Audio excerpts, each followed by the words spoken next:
ఇప్పటి వరకు మన స్టూడెంట్స్, మన టీచర్స్ కొంతమంది స్పీచ్ ఇచ్చారు. జస్ట్ నేను ఒక 2-3 మినిట్స్, ఎందుకంటే మీకు ఎగ్జామినేషన్స్ ఉన్నాయి, మీ టైం వేస్ట్ చేయడం ఎవరికి ఇష్టం లేదు.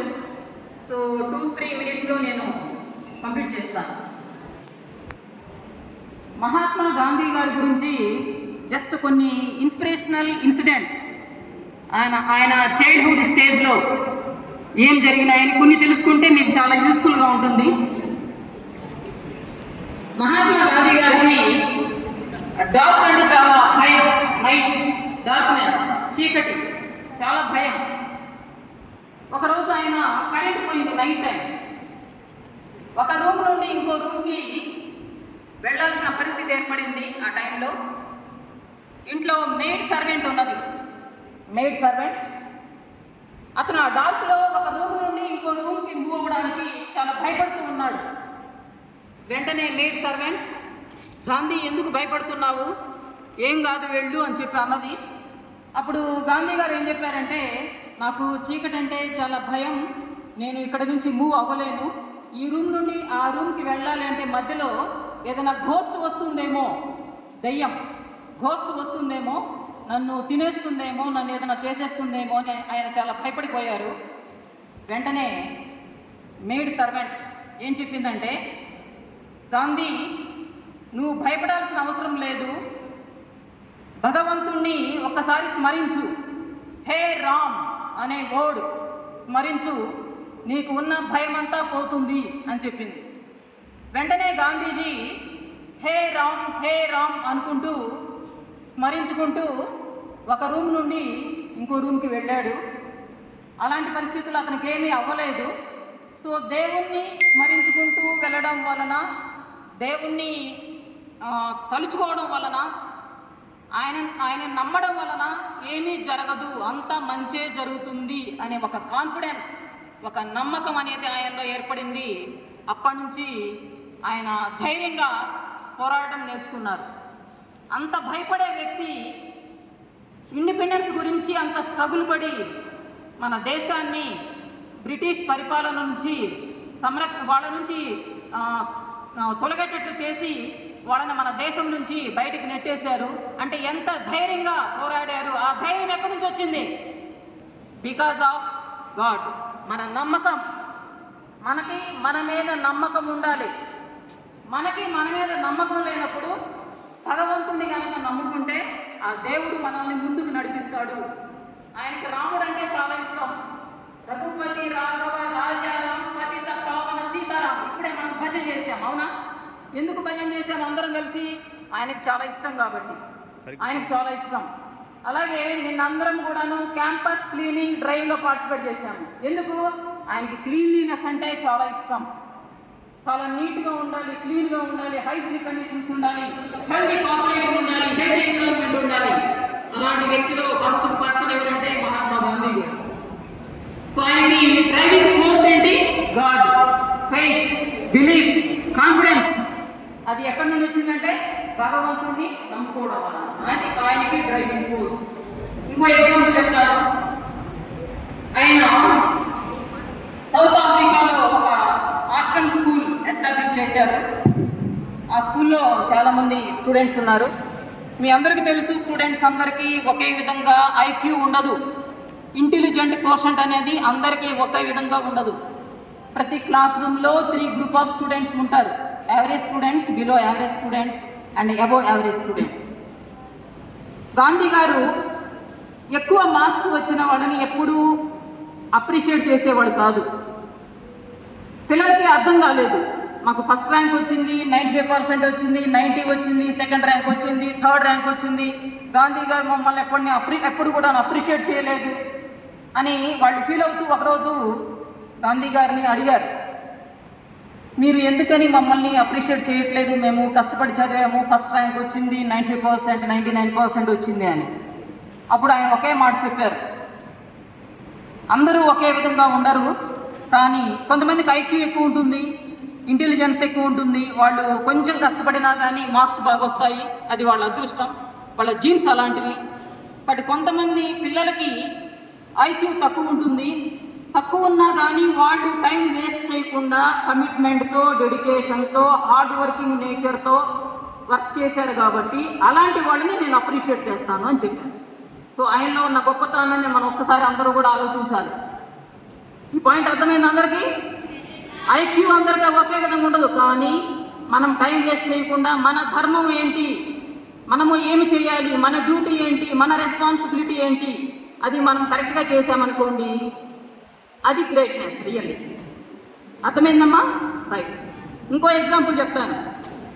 గాంధీ గారు స్కూల్లో చదువుకుంటున్నప్పుడు వాళ్ళ క్లాస్కి ఇన్స్పెక్టర్ వచ్చారు, ఇన్స్పెక్షన్ చేయడానికి.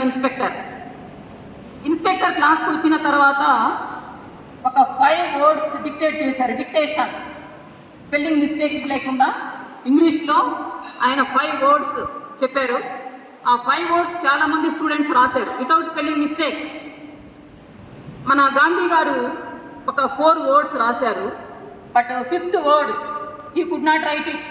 ఎందుకంటే కెటిల్ అనే వర్డ్కి స్పెల్లింగ్ ఆయనకు తెలియదు. కెటిల్ అనే వర్డ్కి స్పెల్లింగ్ తెలియదు. ఇలా ఆలోచిస్తూ ఉన్నారు, స్పెల్లింగ్ తెలియదు కదా, ఎలా రాయాలి రాయలేకపోయారు. ఇన్స్పెక్టర్ వెనకనే వాళ్ళ టీచర్ ఉన్నారు. టీచర్ వెంటనే ఒక సిగ్నల్ ఇచ్చారు, ఆ అబ్బాయి దగ్గర నుండి కాపీ చేసుకో, ఆ 5th word కరెక్ట్గా రాశాడు, అది చూసి నువ్వు కూడా రాసేసేయని. సిగ్నల్ అర్థమవుతుంది కదా? బాడీ కూడా లాంగ్వేజ్ ఉంటుంది, ఓరల్ కమ్యూనికేషన్ కాదు, బాడీ కమ్యూనికేషన్ కూడా ఉంటుంది, సైలెంట్ లాంగ్వేజ్. గాంధీ గారికి అర్థమైంది, కానీ ఆయనకి ఇష్టం ఉండదు కాపీ చేయడం.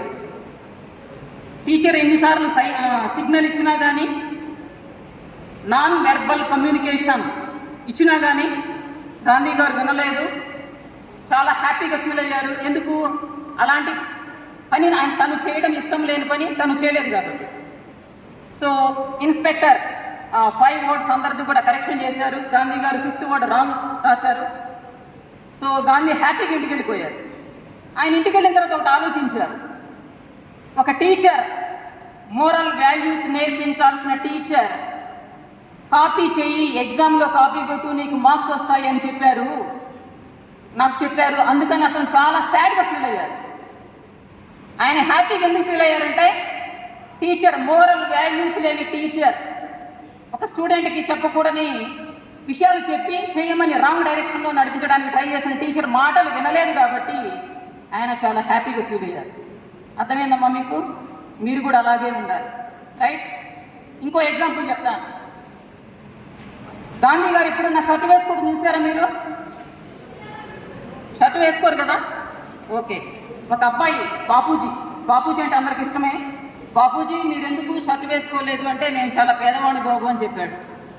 అయితే మా మమ్మీ టైలరింగ్ వేస్తుంది, బట్టలు స్టిచ్చింగ్ చేస్తుంది, నీకు ఒక కుర్తా కుట్టిస్తాను, ఒక షర్ట్ కుట్టిస్తాను అని చెప్పాడు. ఒకటి సరిపోదు బాబు అని చెప్పాడు. ఎన్ని కావాలి అని అడిగాడు అబ్బాయి. చాలా కావాలంటే ఎన్ని, 10 కావాలా, 20 కావాలా, 50 కావాలా, ఎన్ని కావాలని అడిగాడు అబ్బాయి. లేదు, నాది చాలా పెద్ద family, entire nation is my family అని చెప్పాడు ఆయన. Entire nation.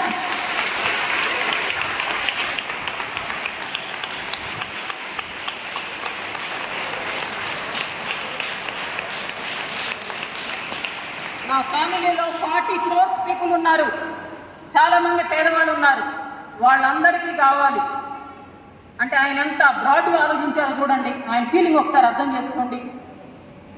ఎంటైర్ నేషన్ అంటే దేశం మొత్తం, నా కంట్రీ మొత్తం, నా ఫ్యామిలీ. అర్థమైందా మీకు? ఇంకో ఎగ్జాంపుల్ చెప్తాను, లాస్ట్ ఎగ్జాంపుల్. గాంధీ గారు ఒకసారి కూర్చొని ఉన్నారు. ఒక ఆవిడ వచ్చింది వాళ్ళ అబ్బాయిని తీసుకొని. గాంధీ గారు, మా అబ్బాయి స్వీట్స్ బాగా తింటాడు, షుగర్ తింటాడు, షుగర్ తినడం వలన హెల్త్ డ్యామేజ్ అవుతుంది, డయాబెటీస్ వస్తుంది, హెల్త్ పాడైపోతుంది, కొంచెం చెప్పండి మా అబ్బాయికి స్వీట్స్ తినకూడదు అని చెప్పి అన్నారు. గాంధీ గారు మీ అందరూ తెలిసింది, మళ్ళీ ఒకసారి రీకాల్ చేసుకుంటున్నాం అంతే. గాంధీ గారు ఏమన్నారంటే, ఒక 2 weeks అయిన తర్వాత రమ్మ నేను చెప్తాను అన్నారు. మళ్ళీ 2 weeks అయిన తర్వాత ఆమె అబ్బాయిని తీసుకొని వచ్చింది. అప్పుడు ఏం చెప్పాడంటే గాంధీ గారు, బాబు స్వీట్స్ తినొద్దు, టీత్ డ్యామేజ్ అవుతాయి, డయాబెటీస్ వస్తుంది, షుగర్ డిసీజ్ వస్తుంది, చాలా హెల్త్ ఇష్యూస్ ఉంటాయి, ఇమ్యూనిటీ తగ్గిపోతుంది, డిసీజెస్ అన్నీ కూడా మన బాడీ మీద అటాక్ చేస్తాయి, ఇన్ని ప్రాబ్లమ్స్ ఉంటాయని చెప్పారు. అప్పుడు వాళ్ళ మదర్ అడిగింది, గాంధీజీ నేను 2 వీక్స్ బ్యాక్ వచ్చాను మీ దగ్గరికి, ఇదే సెంటెన్స్ కదా మీరు చెప్పాల్సింది, ఎందుకు చెప్పలేదు అని. అప్పుడు గాంధీ గారు ఏం చెప్పారంటే, అమ్మా నాకు కూడా స్వీట్స్ అంటే చాలా ఇష్టము, నేను ఒకరికి ఈ నీతిని ఫాలో అవ్వండి, ఈ నీతి మీరు ఫాలో అవ్వండి అని చెప్పడానికి ముందు నేను కూడా ఫాలో అవ్వాలి కదా. పాయింట్ అర్థమైందా? సో నాకు అర్హత లేదు, మీరు నా దగ్గరికి వచ్చినప్పుడు నాకు అర్హత లేదు చెప్పడానికి, ఎందుకు, నేను కూడా తింటున్నాను కాబట్టి. సో ముందు నేను ఫాలో అవ్వాలి, ఎదుటి వాళ్ళకి చెప్పాలి, అదే నీతి. ఒక్కసారి ఆలోచించండి, ఇలాంటి క్వాలిటీస్ మీ అందరిలో ఉంటే మీరందరూ మహాత్మా గాంధీలో అవుతారు, ఫ్యూచర్లో అవుతారా లేదా? ఆయన వెపన్స్ ఏంటంటే ట్రూత్ఫుల్నెస్, ట్రూత్, ఎప్పుడు నిజాయితీనే మాట్లాడతారు. Non violence, international non violence day, అహింస అంటే ఆయనకి ఇష్టం ఉండదు. సర్వీస్ అండ్ కైండ్నెస్, అవే ఆయన వెపన్స్.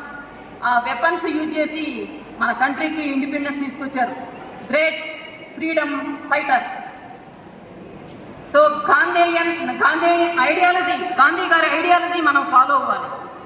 అలాగే లాల్ బహదూర్ శాస్త్రి సార్ చెప్పారు, మన PGT history sir Basavaraj sir, little man, చాలా షార్ట్ ఉంటారు ఆయన మ్యాన్ ఆఫ్ పీస్, ప్రశాంతంగా ఉండాలి అనేది ఆయనకి చాలా ఇష్టం. అంతేకాదు ఆయన second prime minister of India, జై జవాన్ జై కిసాన్ స్లోగన్ ఆల్రెడీ మా స్పీచెస్ ఇంతకుముందు వచ్చినాయి. జవాన్, సోల్జర్ లేకపోతే మన కంట్రీ ఏమవుతుంది ఒకసారి ఆలోచించండి. సోల్జర్ ఏమవుతుంది? అలాగే ఫార్మర్ లేకపోతే మన కంట్రీ ఏమవుతుంది? ఫుడ్ కూడా ఉండదు మనకి. Backbone of our country farmer. So జై జవాన్ జై కిసాన్, వాళ్ళకి హైయెస్ట్ రెస్పాన్సిబిలిటీ ఉంటుంది, హైయెస్ట్ ఇంపార్టెన్స్ ఇవ్వాలి వాళ్ళిద్దరికి కూడా. ఎవరికి ఇవ్వాలి హైయెస్ట్ రెస్పాన్సిబిలిటీ? ఎవరికి ఉంటుంది? హైయెస్ట్ రెస్పెక్ట్ ఎవరికి ఇవ్వాలి? Soldier and farmer. కొంతమంది పిల్లలు మీ ఫాదర్ ఏం చేస్తారు బాబు అని అడిగితే ఫార్మర్ అని చెప్పడానికి ఫీల్ అవుతుంటారు. You should feel proud. Farmer backbone of our country. Feel అవ్వాల్సిన అవసరం లేదు, రైట్?